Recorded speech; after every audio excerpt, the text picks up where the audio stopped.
August উপরে অনেক বিক্ষোভেলা অনেক কাজ করা হয়েছে বিভিন্ন শহীদের নামে।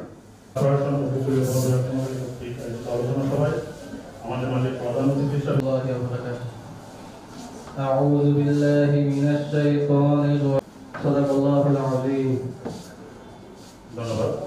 এরপর যে ফারহানা বেগম নওগাঁ সাথে মহিলা সামনে আসার জন্য অনুরোধ করছি।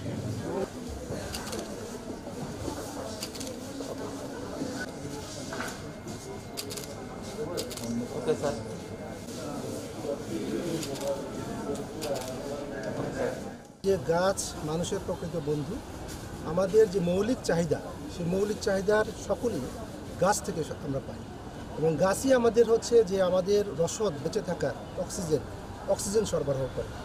কিন্তু দেখা যাচ্ছে যে আমাদের দেশের প্রকৃতপক্ষে যে বৃক্ষ বনভূমি থাকার কথা 25%, সেটা তুলনায় অনেক কম আছে।